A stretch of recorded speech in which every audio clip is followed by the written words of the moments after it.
Hello, this is video number 2 from the Museum of the Unknowns. On reviewing the first video, I realised that the background was not the best, being as I was in an actual storage room and the background was mostly cardboard boxes and, just there was a few bits of, there's a few paintings and things, but mostly it was cardboard boxes.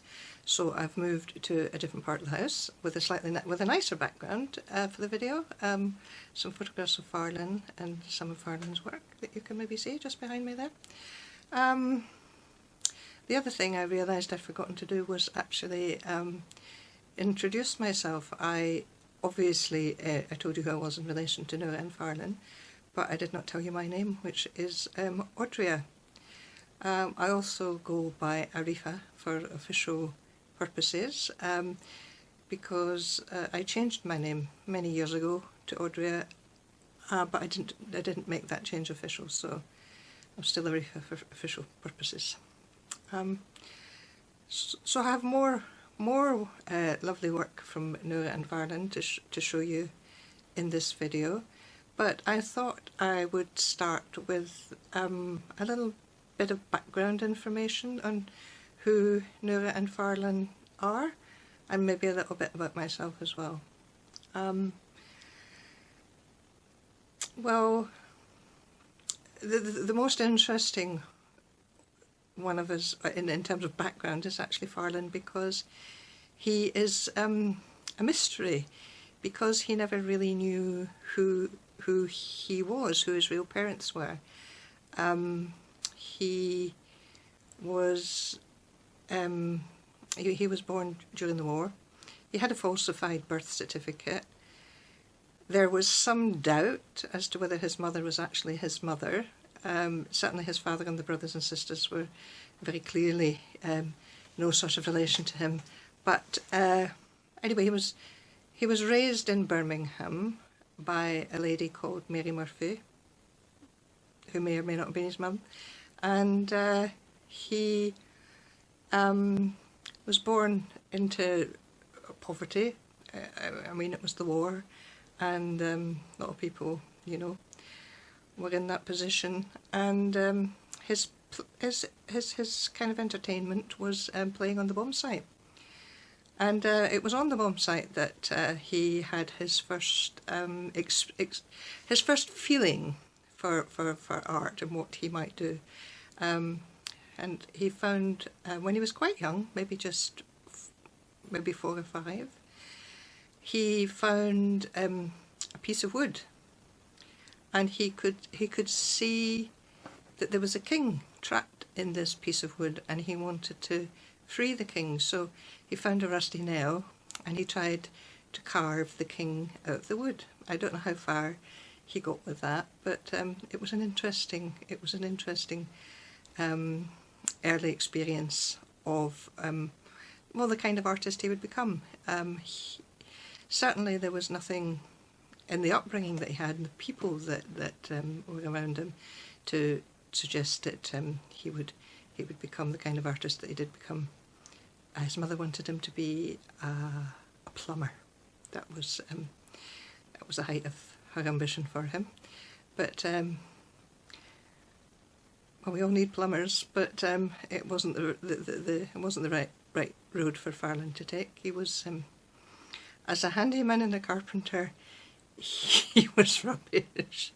But he was brilliant at lots of other things. The other thing that he used to find on the bomb site was marble from the bombed out houses, and he had managed to, I don't know how, he'd managed to get hold of some sort of little, probably child's paints, little watercolours or poster paints, the things that you get when you're little. And he used to paint maps of distant places on the marble. Yeah, and that was his early experience of art. As to who he was, none of his family would ever tell him anything about his real origins. And some of them used to have hysterics when he tried to broach the subject. And so there's some sort of strange mystery or going on there. He had well, at one point, when he was quite ill after a heart attack, he had some strange experiences, which, although this, I mean, it sounds funny to say it, he had some experiences that suggest he may actually have been stolen, you know, just taken from his real parents. It sounds a bit odd, but, you know, in the chaos of the war, a lot of people were displaced. I'm sure a lot of people ended up being raised by people who were nothing to do with them. Sometimes, you know, that can work out if you get yourself into a loving home with kind people who love you. But that wasn't quite the case with Farlan.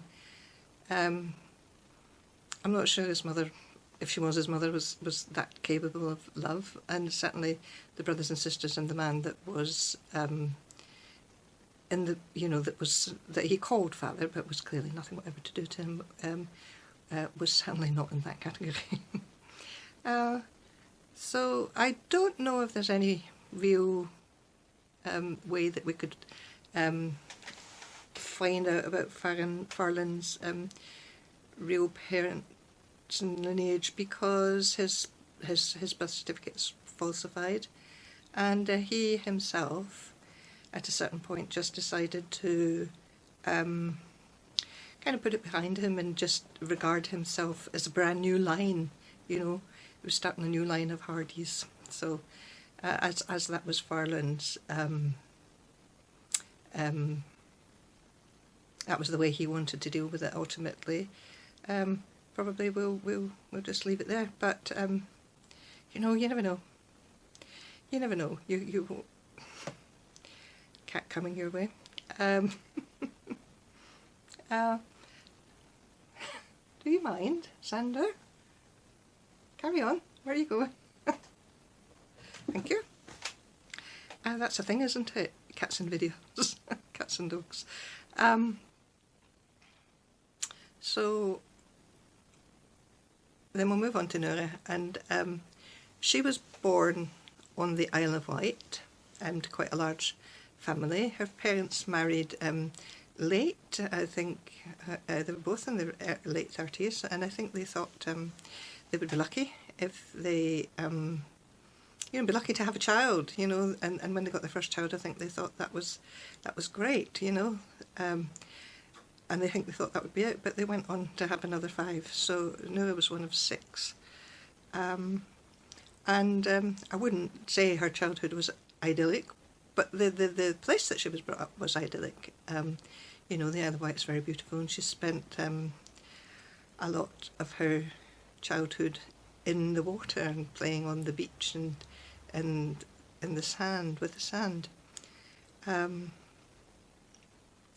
I used to think her feet looked like mermaid's feet. They looked like what a mermaid's feet would look like if a mermaid came ashore and tried to pretend it had feet. In fact, I once did a sculpture of Noura, and she did have these kind of, you know, mermaid pretending to be human feet. So she was a very good swimmer, and beside the point really, just a good swimmer.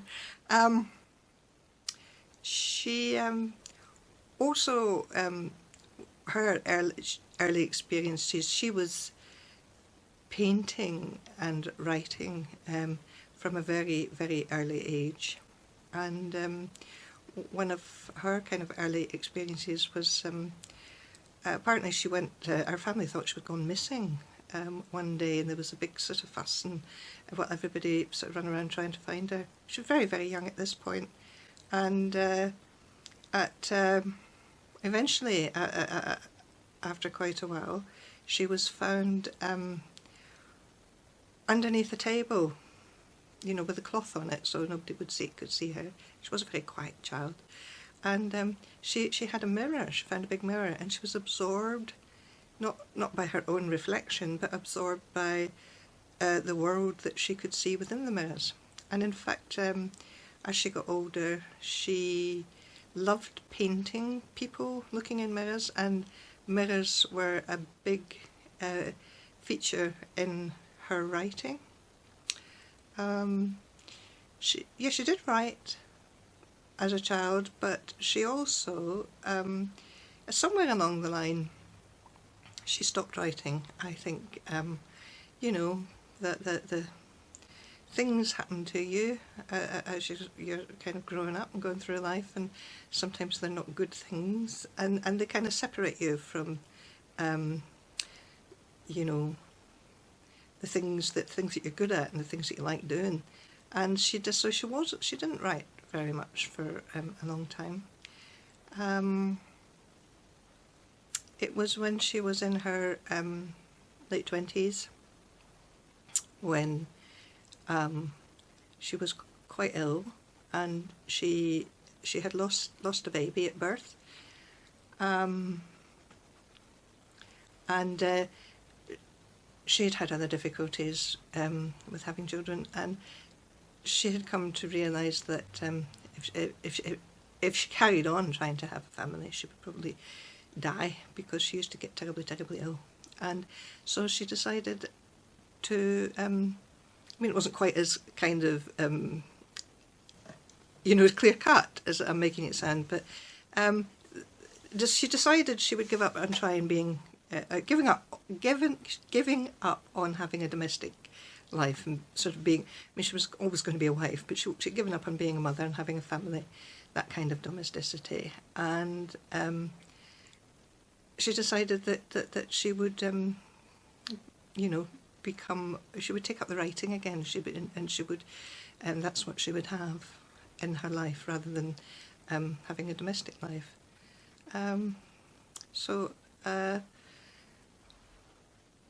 I was born in Glasgow.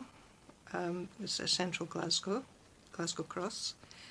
So I had a typical inner city childhood, you know.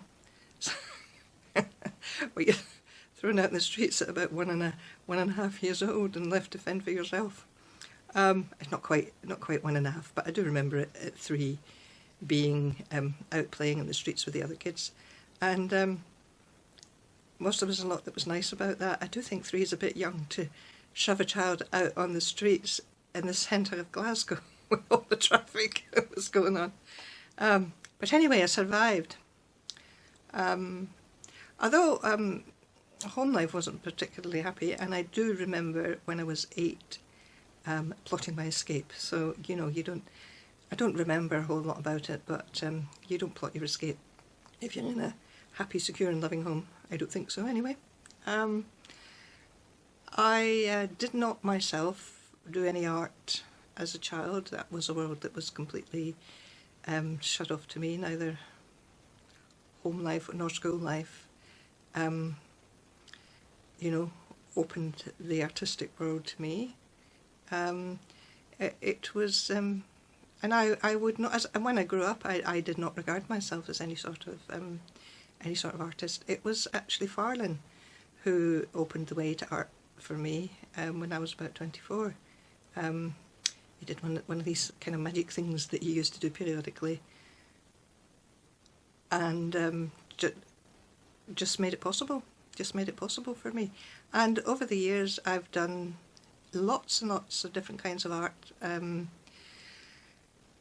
craft work. I started off as a painter, and I've done carvings and sculptures, and I've made all kinds of different things, from chess sets to decorated lamps and bags and jewellery and, well, lots of things. But the thing is, I don't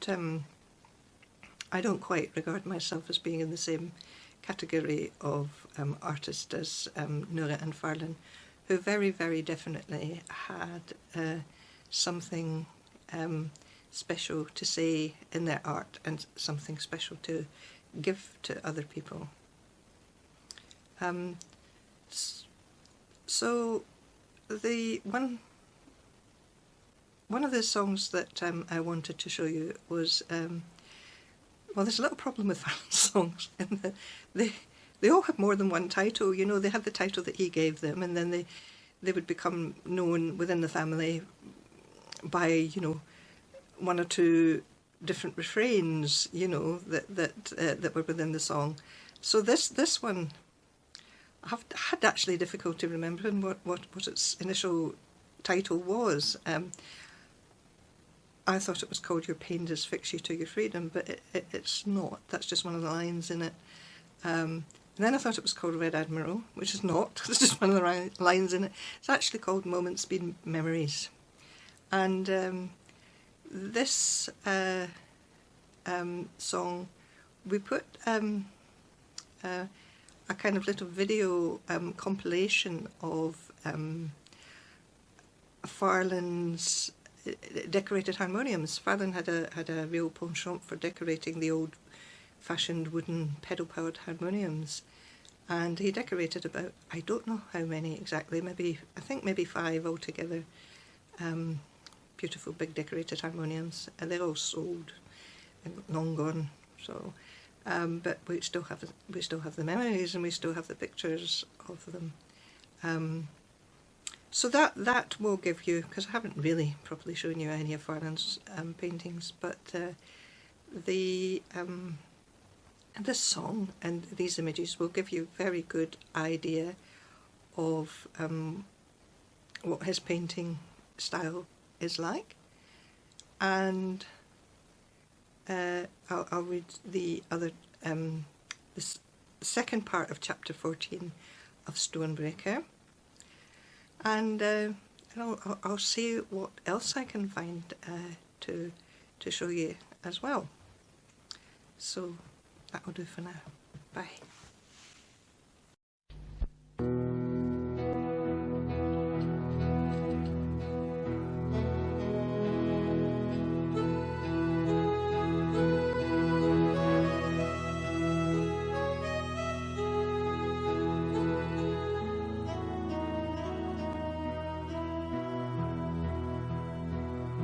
It's like your pain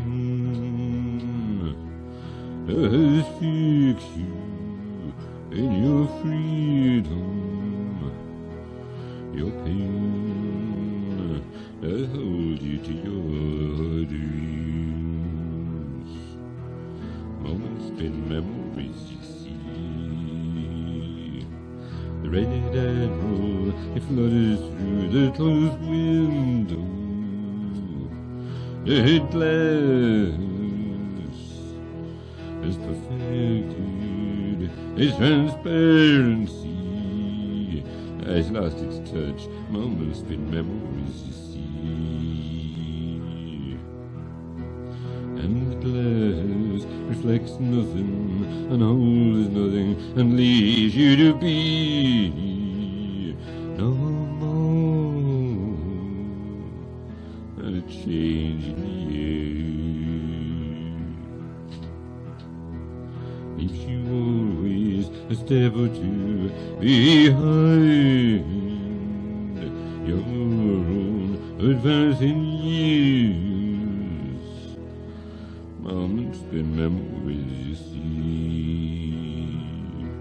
And when you're old, you can catch up and dream dreams and shed jokes with your own younger self. Moments been memories, you see.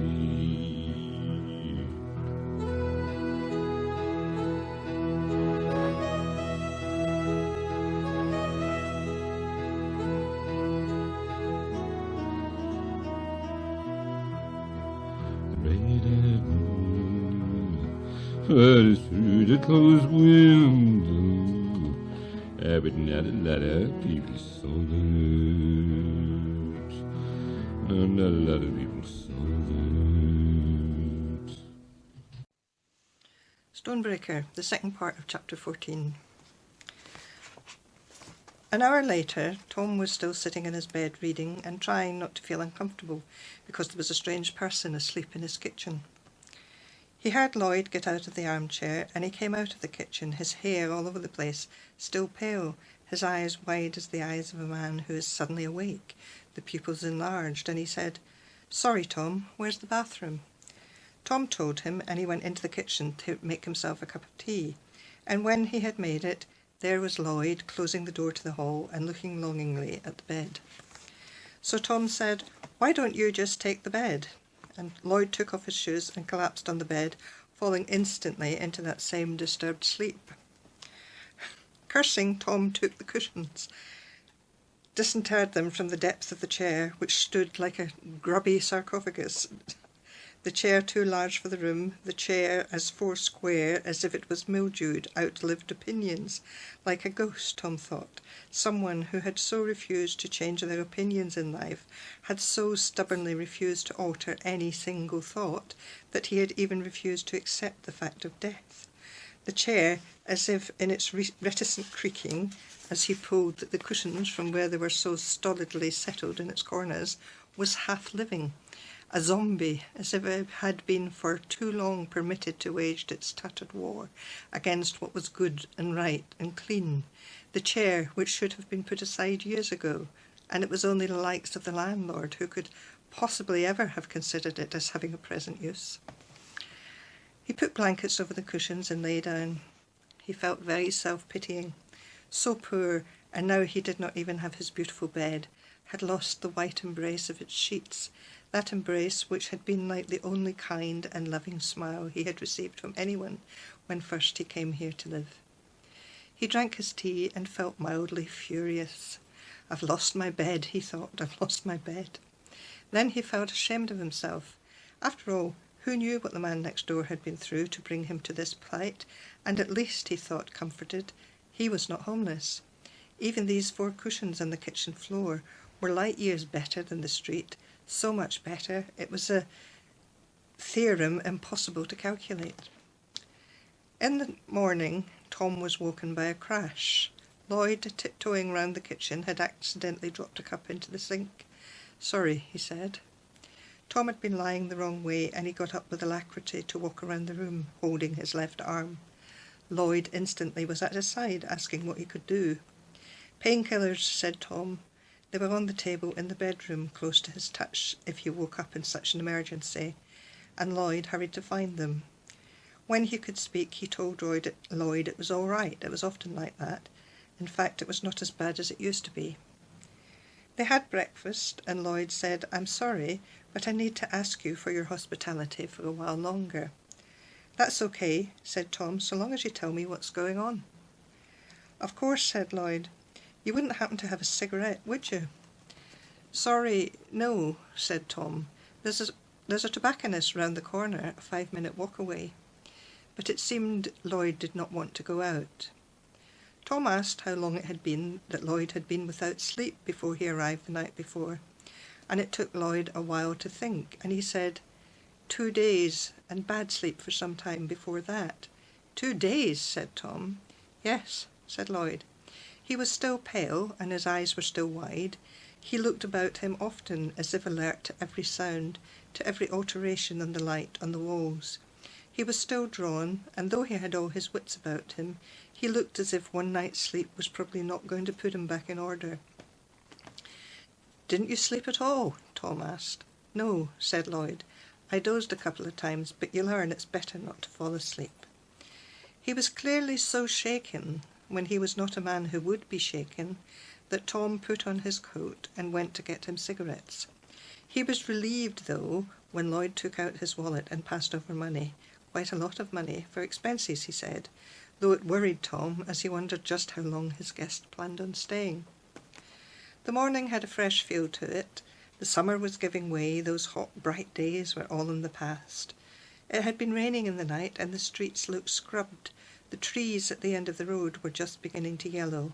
It was as if everything rejoiced with Tom that the clearer, colder weather would soon be here. When he got back, he found Lloyd listening to the radio and prowling up and down.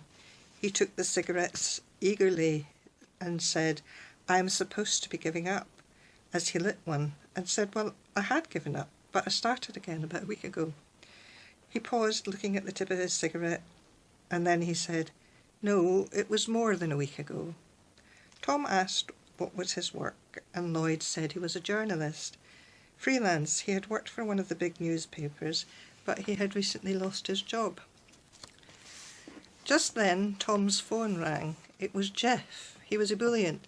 Someone had come to the stall, and he had been interested in several of Tom's paintings, and had said he would bring a friend to see them later in the week. But Tom had heard this before. It was Jeff's way, and he was beginning to realise a sale never meant a sale until he had the money. Jeff often promised, and while it did keep Tom's hopes up, he worried that so many faded like the frost in the autumn sun. Tom told Lloyd that he earned his living by selling paintings. He loved telling people, but Lloyd only nodded and said, "I know, Silverstone told me." And in fact, he seemed to know a great deal about Tom, while Tom knew nothing at all about Lloyd. Lloyd, while not exactly pushy, made suggestions that were hard not to follow. He said they would move the furniture around to make more space. He said it would mean that Tom would be less put out, and Tom would have been made more angry that his hard-won territory should be so invaded, except that all the while, as Lloyd talked, he looked everywhere to left and to right, and sometimes turning around to look behind him, and sometimes he would brush his hand over his sleeve or his sweater front, as if something clammy and distasteful clung there, and he would shudder as he brushed. But there was nothing. He was often inattentive. Tom would speak to him, and he would say, and then a moment later he would swing back to Tom and say politely, yes, and answer. He was so restless it was difficult to question him, so Tom let him rearrange the place. It was something Tom rarely did, and he had to admit, watching Lloyd heave the kitchen table out of the way, it made more space. Lloyd made the dinner. Tom was perfectly happy to let someone else make it for a change. He could cook, but it was never more than a chore, and cooking one-handed restricted his choices. In the afternoon, Lloyd dozed in one of the armchairs while Tom painted in his bedroom. He was not comfortable with his guest, but not in any way that would cause him to think he should ask him to leave. Despite the discomfort, Lloyd's presence aroused a sense of security rather than otherwise. In the evening, Lloyd looked at Tom's pictures. "I used to love looking at paintings when I first went to the city," he said, "but I got too busy and I stopped looking. Seeing yours makes me remember what I have missed out over the years. I should like to buy one when I leave." "You don't have to do that," Tom said. Then he felt like an idiot. What was he doing getting on his high horse when he might be starving in a month? But Lloyd shook his head.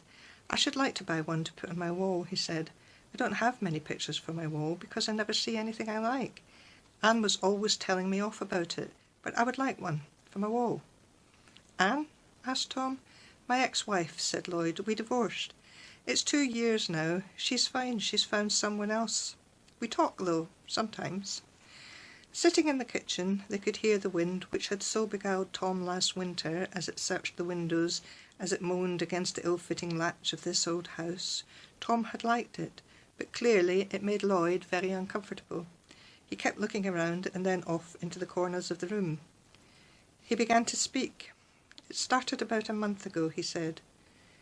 "No, it started long before that. It got worse about a month ago. I was working and I had a big story. I've never been afraid of the BSI, and many of us knew years ago that they were not what they pretend. But they were on the sidelines and other stories were more important. They have increased their sphere, and now they attack everywhere. If we are not very careful, our government will be so contaminated, the lives of all of us will be regulated by the BSI, and we will lose all our ancient freedoms, or what is left of them." As I said, I had a big story, and I had proof. I had people who were willing to talk. The papers ran the story, and there was trouble. But when I went back to my sources, they were frightened, and so the paper had to retract, and there was something of a scandal. I could not understand why all my sources, good people I trusted, who had wanted a mouthpiece, should have withdrawn. I lost my position. I had other work, but it was more difficult. Then I began to discover other stories, and nobody was prepared to speak out. That's when I came in touch with Silverstone. I was researching, and someone gave me his number. I couldn't help him, but we shared information. He was as disturbed by the BSI as I was. Education and the media, you understand, that is where they are most active at present because they think ahead. If they can gain control of education and the media, then they will control what this country thinks. In the schools and in the colleges, their ideas will be taught as fact. In the papers, stories will be reported the way they want them reported. They use simple words as if they are simple people, but always they drive the same hard bargain. Lose your sense of individuality and become a part of the whole, and we will all win. They use a simple and a very dangerous rhetoric. If people never see an opposing argument, they believe. Silverstone's university is large and influential. My newspaper is powerful. This is why both of us were targeted. Silverstone still can't fully understand it. Why me, he keeps saying. I'm nobody important. But in fact he is. As soon as he went up against them, he became important. He took out a cigarette. In contrast to Jim Rhodes, all his movements were rapid. Lighting the cigarette, he exhaled a cloud as blue as distant remembered hills, curling like the hair of a pale woman in the room. Tom watched the smoke as Lloyd talked. It wreathed. It was Start that again. Tom watched the smoke as Lloyd talked. It wreathed. It was like white snow. White snowflowers. It was fragile, silken as cobwebs. It drifted everywhere, as if with the smoke a weak and a fragile creature had entered the room. A woman, perhaps, who wandered in her thin miasma gown into the bedroom, as if the white ghost that was the smoke searched but never found, as if she was a tall and a willowy woman, grief-struck, searching for a lost love, equally as spiritually pale as she herself. Silverstone won, said Lloyd. At the last moment he won. He did not win it all, but he prevented the incursion of the BSI into his university, and they wait now for another day. When Silverstone stood firm, the day of the mirror, he told you about that, didn't he? Others took heart and stood beside him. It is not the war, it is only a battle, but the BSI did not get what they wanted. They are entirely poisonous, Lloyd went on, entirely injurious. Where they can, they bribe. Where they can, and as in my case, they discredit. Where they can, they attack. They cause great pain and misery, but it is all silent. Sometimes I think the hidden and the silent nature of the war we are waging is the worst of it.